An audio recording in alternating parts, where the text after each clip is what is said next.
오늘 저는 이 갈라디아서 말씀을 함께 나누고 싶은데요. 이 갈라디아서의 배경에는 갈라디아 교회가 직면하고 있는 아주 심각한 문제가 있었습니다. 그 문제가 무엇인지 1장 6절과 7절에서 그것을 잘 설명하고 있는데요. 제가 읽어보겠습니다. 그리스도의 은혜로 너희를 부르신 이를 이같이 속히 떠나 다른 복음을 따르는 것을 내가 이상하게 여기노라. 다른 복음은 없나니 다만 어떤 사람들이 너희를 교란하여 그리스도의 복음을 변하게 하려 함이라. 이렇게 말씀하죠.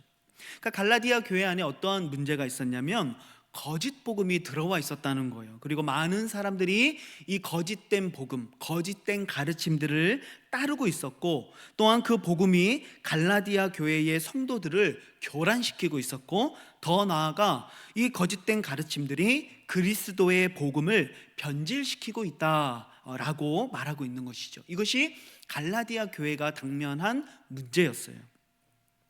그러면 갈라디아 교회 안에 들어와 있는 성도들을 교란시키고 그리스도의 복음을 변질시키고 있는 그 거짓된 가르침이 무엇인가? 그것이 이제 오늘 본문에 자세히 나와 있습니다. 오늘 본문 12절을 먼저 보시면은요, 무릇 육체의 모양을 내려 하는 자들이 억지로 너희에게 할례를 받게 함은, 이렇게 얘기하죠.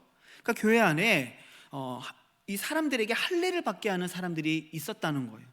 13절에서도 반복되는데요, 할례를 받은 그들이라도 스스로 율법은 지키지 아니하고 너희에게 할례를 받게 하려 하는 것은, 이렇게 얘기하죠. 그러니까 이 교회 안에 예수님을 믿는다고 말하면서도 믿음만으로는 충분하지 않다. 진정한 구원에 이르기 위해서는 우리가 율법을 지켜야 된다. 그리고 특별히 그 율법을 지키는 행위 중에 가장 상징적인 게 뭐예요? 할례를 받는 것이다 라는 것이죠. 그래서 이방인들도 할례를 받아야 된다라고 말하는 거짓된 가르침을 가르치는 자들이 있었다는 것이죠. 이런 사람들이 이런 다른 복음으로 성도들을 교란시키고 그리스도의 복음을 변질시키고 있는 이유가 크게 두 가지로 오늘 본문에 등장을 하거든요. 다시 반복해서 12절을 보시면은요, 이렇게 얘기합니다. 억지로 너희에게 할례를 받게 하는 그 이유가 무엇입니까? 그들이 그리스도의 십자가로 말미암아 박해를 면하려 함뿐이라, 이렇게 말씀하죠. 그러니까 그들이 이 거짓된 복음을 가르치는, 억지로 할례를 받게 하는 이유가 있다면 그것이 복음 때문에 당하는 박해를 면하기 위해서 할례를 받게 한다라고 말씀하고 있는 거예요. 쉽게 얘기하자면 우리가 진리를 따라 살아가고요, 복음을 따라 살아가는 삶을 살 때 자연스럽게 당하게 되는 게 있어요. 그게 뭐냐? 박해라고 하는 거죠. 조롱을 받기도 하고 고난을 받기도 하는 거예요. 그런데 이러한 박해를 피하고 싶은 거예요. 면하고 싶은 거예요. 어떤 복음 때문에, 진리 때문에 겪게 되어지는 갈등들, 진리의 전쟁들을 싸우고 싶지 않은 거예요. 피를 흘리고 싶지 않은 거죠. 땀을 흘리고 싶지 않은 거예요. 눈물을 흘리고 싶지 않은 것이죠. 그래서 선택하는 길이 뭐예요? 거짓된 복음, 편한 길을 선택한다는 것이죠. 다시 예전으로 돌아가는 거예요. 다시 율법으로 돌아가는 거예요. 갈라디아서 2장에 보면은 바울이 베드로를 책망하는 이야기가 기록되어 있어요. 2장 12절 13절에 보시면은요, 야고보에게서 온 어떤 이들이 이르기 전에, 이 사람들은 예루살렘에서 오는 사람들이죠. 그러니까 유대인들이고 할례를 받은 사람들이에요. 그런데 게바가, 베드로죠, 이방인과 함께 먹다가 그들이 오매 그가 할례자들을 두려워하여 떠나 물러가매 남은 유대인들도 그와 같이 외식함으로 바나바도 그들의 외식에 유혹되었느니라, 이렇게 말씀해요. 그러니까 베드로가 지금 이방 선교의 기지로 사용되고 있는 안디옥에 있어요. 거기에서 이방인들과 함께 식사의 자리를 갖고 있는 거예요. 그런데 예루살렘에서 온 할례받은 유대인들이 온 거죠. 그래서 자리를 급하게 피해버린 거예요. 이유가 뭡니까? 내가 할례받지 못한 사람들, 이방인들하고 같이 식사를 했다라는 이유 때문에 비난을 받게 될까봐, 박해를 받게 될까봐, 괜한 구설수에 휘말리게 될까봐 그 자리를 황급히 피해버린 거예요. 왜요?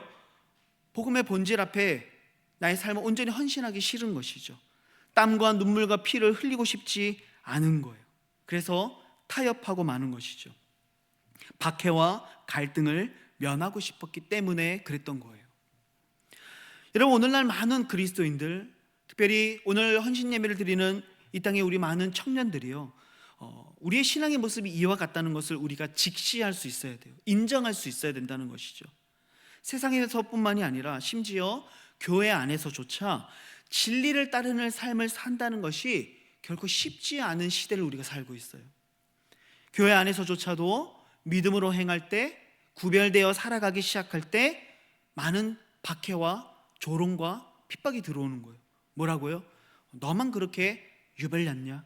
너만 그렇게 훌륭한 믿음을 가지고 있냐? 다 이 정도는 하는 것 아니냐라는 말들을 통해서 이 진리를 따르는 자들이 박해를 받는 시기를 우리가 살고 있는 것이죠. 이 동성애 반대를 외치다가 대학교에서 퇴학을 당한 한 기독 청년의 이야기를 제가 접한 적이 있습니다. 이 청년이 퇴학을 당하고 난 뒤에요, 몇 년간의 법적인 투쟁을 하게 되어지고요, 근데 퇴학 처분 취소 판결을 얻어내고 맙니다. 그리고 이 청년이 인터뷰를 하면서 어떤 이야기를 하냐면, 정말 이 몇 년에 걸친 이 긴 싸움을 싸우면서 정말 나를 힘들게 하고 정말 나를 어렵게 했던 것은 이 싸움이 길어진 것도 아니고 어떤 경제적인 어려움에 처하게 된 것도 아니라는 거예요. 가장 힘들었던 건 뭐냐면, 같은 기독 청년들의 비난의 목소리, 미움과 멸시의 목소리가 자기를 가장 힘들게 했다는 거예요.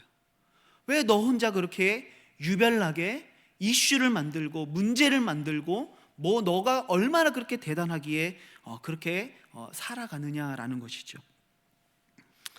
그래서 많은 그리스도인들이 삶의 자리에서요, 피를 흘리고 싶지 않고 눈물을 흘리고 싶지 않고 땀을 흘리고 싶지 않기 때문에 어떻게 살아갑니까? 적당히 타협하면서 살아가는 거예요.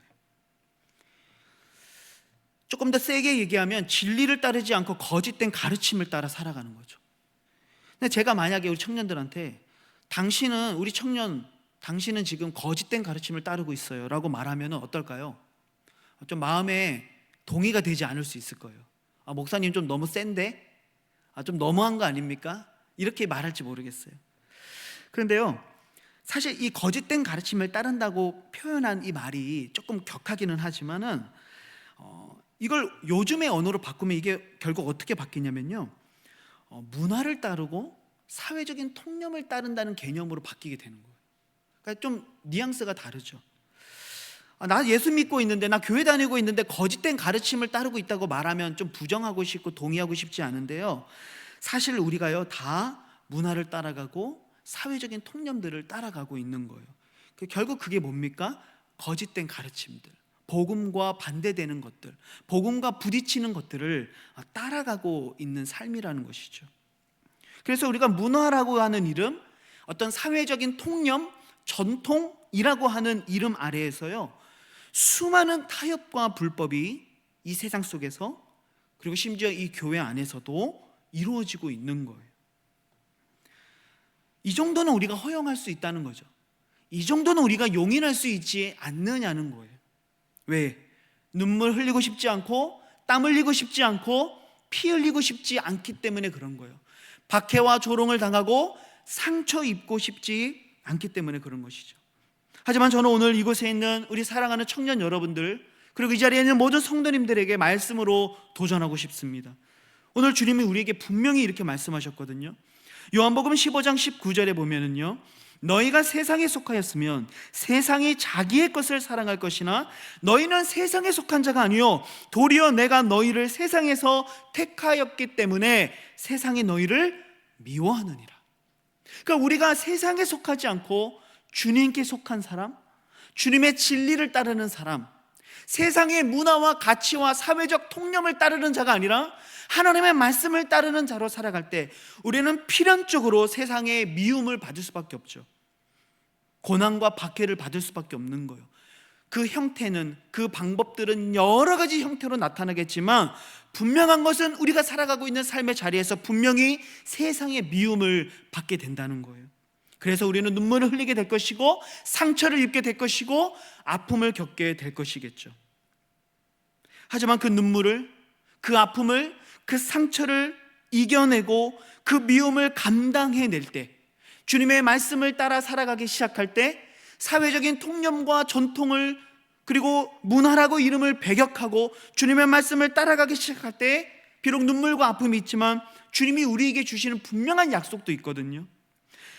로마서 8장 17절의 말씀 보면 이런 약속을 우리에게 주십니다. 자녀이면 또한 상속자, 곧 하나님의 상속자요 그리스도와 함께한 상속자니 우리가 그와 함께 영광을 받기 위하여 고난도 함께 받아야 할 것이니라. 생각하건대 현재의 고난은 장차 우리에게 나타날 영광과 비교할 수 없다. 그러니까 하나님이 우리에게 이러한 영광을 주시겠다는 거예요. 오늘의 눈물, 오늘의 아픔, 오늘의 상처와는 비교할 수 없는 놀라운 하늘의 영광, 주님과 교제하는 영광, 영생을 누리는 영광을 우리들에게 허락해 주시겠다라고 성경은 약속하고 있는 것이죠. 그래서 말씀으로 도전하고 싶은 거예요. 우리 사랑하는 청년들이 이 땅 가운데 살아가면서 진리를 따르고 거짓에 타협하지 않는 삶을 배우기를 소망해요. 이 청년의 시기에 이 삶을 배우지 못하면요, 장년이 되고 노년이 되었을 때에 결코 진리를 따르는 삶을 사는 게요 너무 힘든 거예요. 내 인생을 살아봤던 방법이 있고요, 굳어진 삶이 있는 거죠. 그래서 이 청년의 때에 이 진리를 따르는 삶을 우리가 배우지 못하면 우리가 평생 그런 모습으로 살아갈 수도 있는 거예요. 이 청년의 때에는요, 진리를 따르기 위해서 우리가 아주 작은 대가를 지불해야 될 수도 있어요. 하지만 우리가 더 큰 어른이 되어지고 더 많은 책임이 부과되고 더 많은 사회적인 책임을 갖는 어른이 되고 노년의 삶을 살면요, 그때는 우리가 진리를 따르기 위해서 더 큰, 그때는 결코 포기할 수 없을 것만 같은 대가를 치러야 할 때가 온다는 거죠. 그래서 오늘 내 삶에 이 작은 대가를 치르는 연습을 하지 않으면 결코 우리의 삶에 큰 대가를 치르는 삶을 살아갈 수가 없다는 거예요. 그래서 이 청년의 시기가 중요한 거죠. 이때에 내 삶을 죽이고 사회적 통념과 전통과 문화라고 하는 이름을 배격하고 정말 눈물과 아픔을 머금고 주님의 말씀을 따라 살아가는 삶을 바로 여러분들의 시기에 배워야 하는 거예요. 두 번째로 오늘 본문에서 다른 복음을 따르는 자들이 할례를 강요하는 그 이유를 13절에서는 이렇게 설명을 합니다. 너희에게 할례를 받게 하려 하는 것은 그들이 너희의 육체로 자랑하려 함이라. 이렇게 얘기하죠. 그 두 번째 이유는 뭐다? 육체로 자랑하기 위해서 할례를 받게 했다는 거예요. 다른 복음을 따르는 자들의 특징은요, 육체를 자랑한다는 거예요. 이런 사람들의 특징은요, 내가 하나님 앞에서 어떤 사람인가가 중요하지 않고요, 내가 사람들의 보기에 어떤 모습인가가 훨씬 더 중요한 사람이죠. 이런 사람들은 신앙생활을 할 때에도요, 겉으로 드러나는 외적인 모습들을 훨씬 더 중요하게 여기죠. 그래서 이런 사람들의 신앙생활에는요, 항상 이런 질문들이 있는 거예요. 얼마나 많은 봉사를 하고 있는가?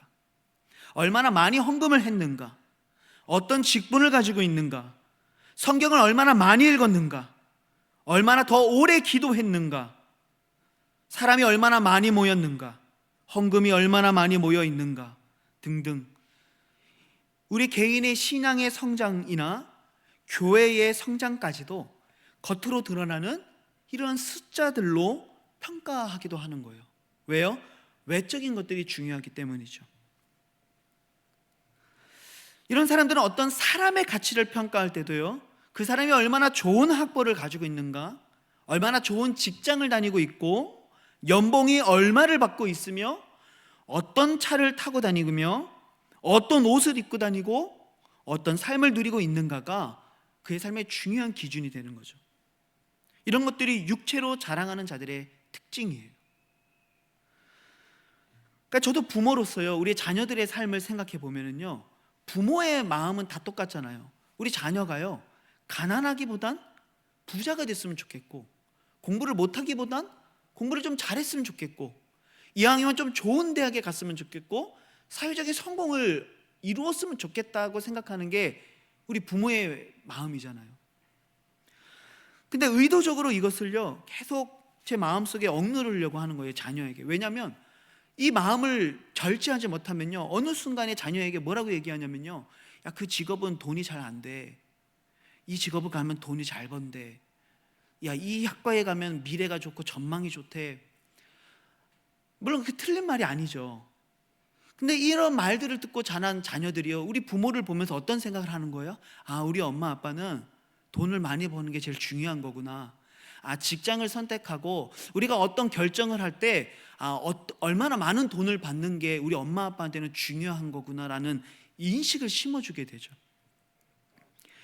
육체를 자랑하는 자들의 삶의 특징인 거예요.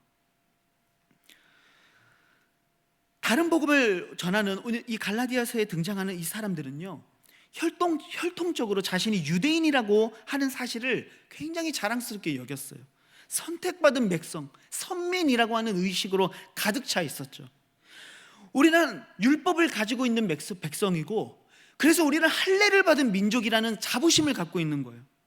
그리고 이방인들에게도 이 할례를 받게 함으로써 우리가 가지고 있는 율법이 우월하고 우리가 훨씬 우월한 존재이며, 너희들도 할례를 받아야만 구원을 얻고 훌륭한 하나님의 백성이 될 수 있다고 말하는 이 삶을 통해서 결국은 자기를 드러내고 자기를 자랑하고 있다는 것이죠.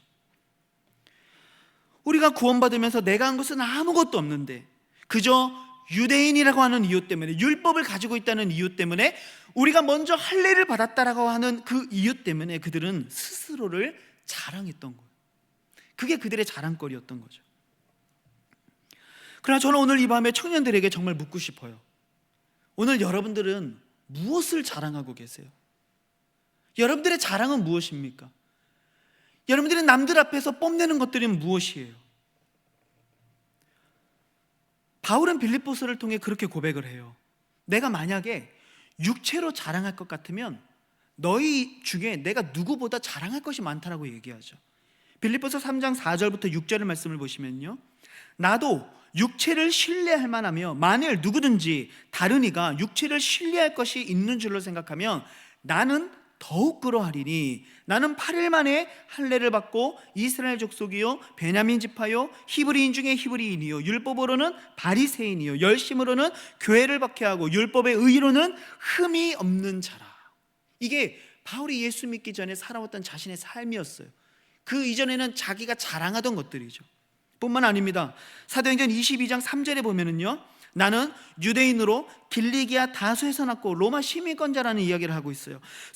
이 성에서 자라 가말리엘의 문화에서 우리 조상들의 율법에 엄한 교훈을 받았고 오늘 너희 모든 사람처럼 하나님께 대하여 열심히 있는 자다. 자신이 얼마나 훌륭한 학파 출신인지를 말하고 있죠. 바울은 정말로 자신이 자랑할 만하며 여기 앉아있는 모든 사람들보다 더욱 자신을 자랑할 수 있는 스펙을 갖고 있었던 사람이라는 거예요.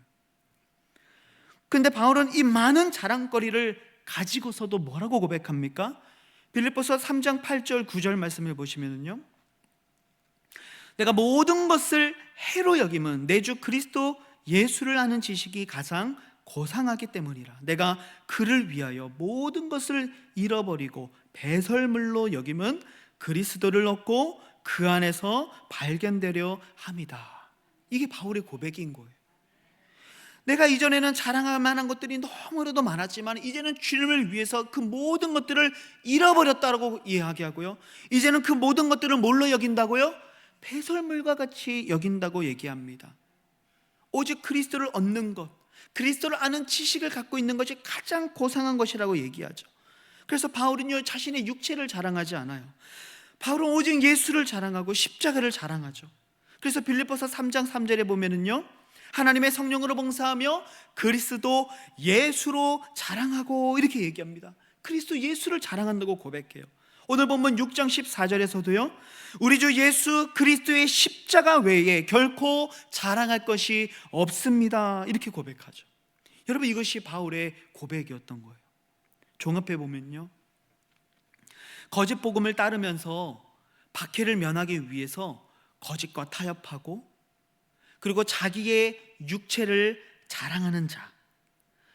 여러분, 이러한 사람들이 하나님 앞에서 아름답고 멋진 믿음의 사람이 아니라 도리어 진리와 함께 고난받기를 기뻐하고 눈물과 아픔이 있지만 타협하지 않고 그 믿음의 길을 걸어가며 나의 육체를 자랑하는 것이 아니라 오직 예수 그리스도를 자랑하고 십자가를 자랑하는 사람이 정말로 복음을 따르는 아름다운 사람이라고 오늘 본문은 우리들에게 말씀하고 있는 거죠. 여러분들은 아름다운 사람입니까?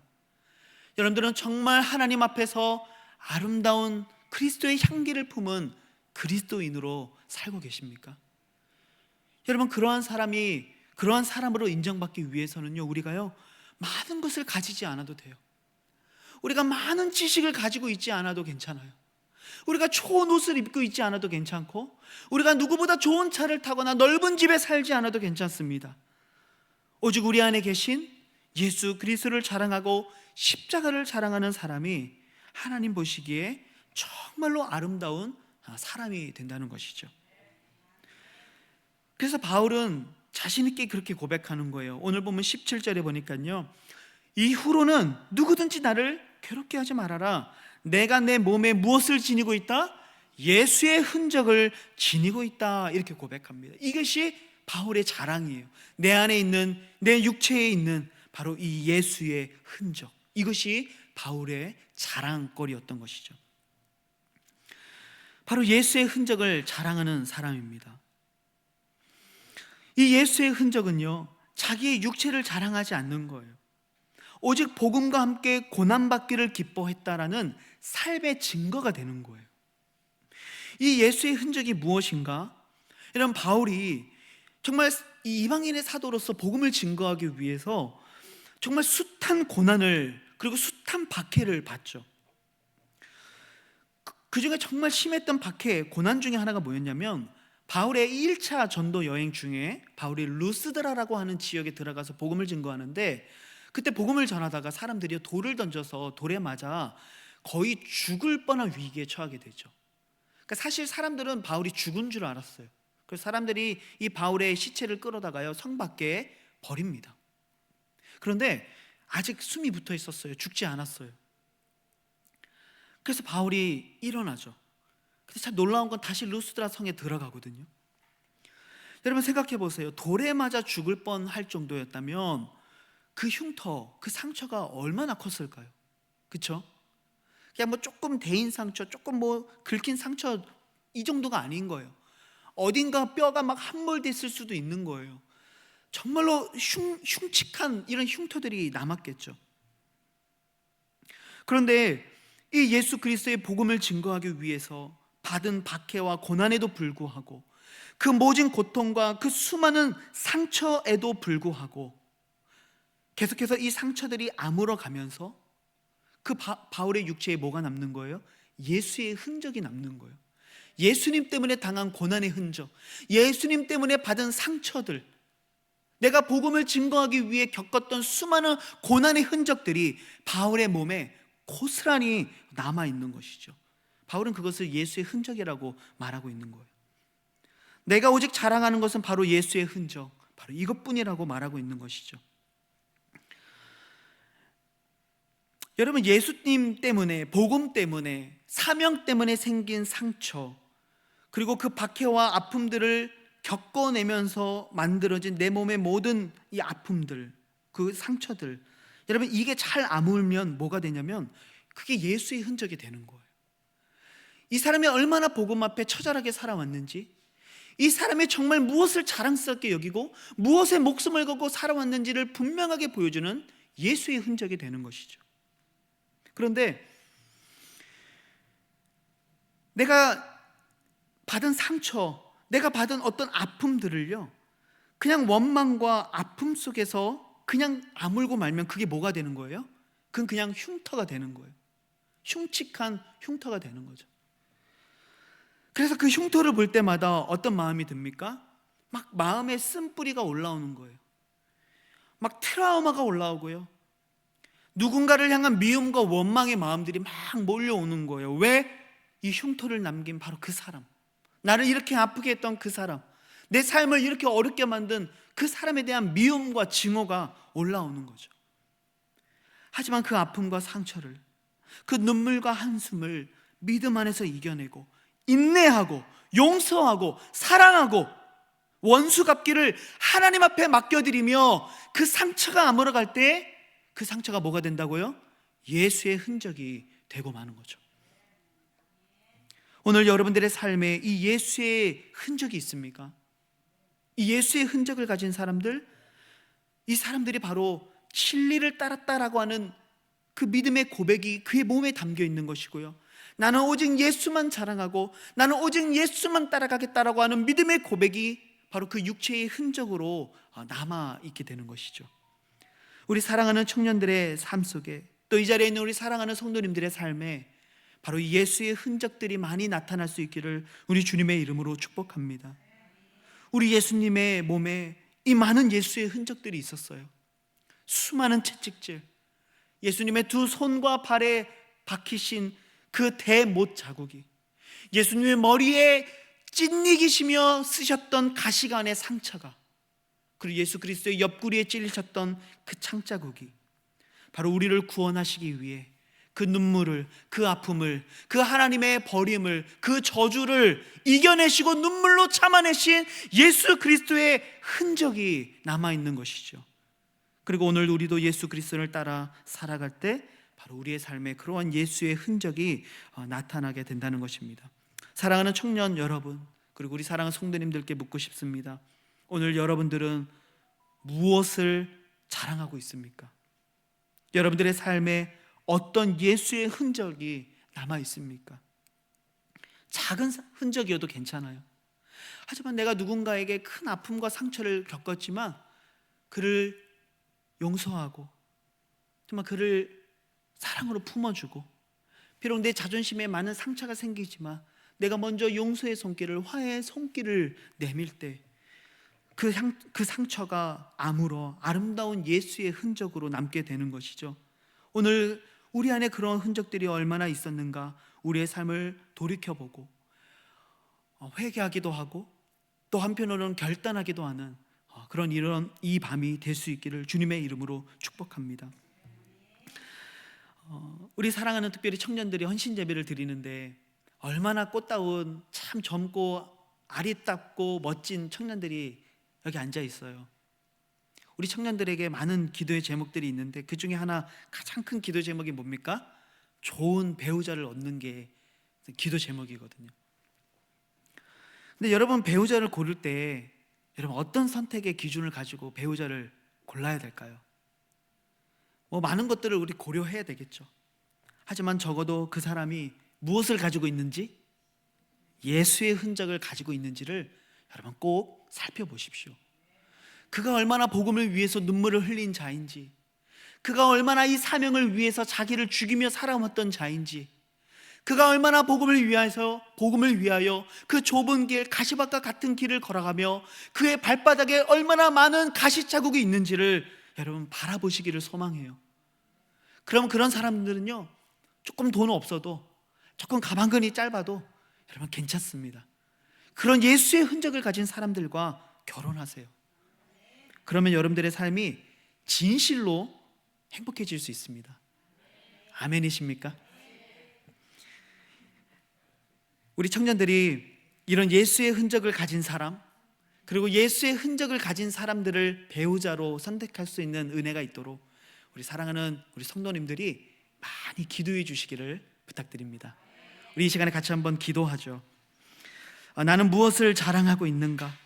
나는 복음 앞에 얼마나 타협하고 있는지, 아니면 그 눈물과 아픔 속에서도 그 복음의 길, 가시밭과 같은 그 좁은 길을 걸어가고 있는지 우리의 삶을 한번 돌아보기를 원합니다. 비록 주님의 길을 걸어가는 길은 가시밭과 같고 너무나도 좁고 협착한 길이지만, 그래서 그 길을 걷다 보면 우리의 몸과 발에 많은 상처들이 생기기도 하지만 그 길을 인내하며 걸어갔을 때 우리의 몸에 남아있는 예수의 흔적을 하나님은 가장 아름다운 인생의 모습이었다라고 우리들에게 말씀해 주실 것입니다. 하나님, 오늘 나의 삶에 예수의 흔적을 품으며 살아가는 삶이 되게 해주십시오. 그 길이 어렵고 눈물과 어려움과 고통과 상처뿐인 삶이라고 할지라도 장차받을 그 영광을 생각하며 그리스도와 함께 고난받기를 기뻐하게 하여 주시옵소서. 나의 육체로 자랑하는 자가 아니라 오직 예수 그리스도의 십자가를 자랑하는 믿음의 삶이 되어 우리의 삶에 오직 예수 그리스도의 흔적만 남게 되는 믿음의 삶이 되게 해달라고, 특별히 오늘 환신 예배를 드리는 우리 사랑하는 청년들이 주님 앞에 이러한 아름다운 예수의 흔적을 지닌 청년들 되게 해달라고, 여러분 우리 이 시간 다시 같이 한번 마음을 다하여 우리 주여 한번 부르짖고 함께 기도하기를 원합니다. 함께 기도하시겠습니다.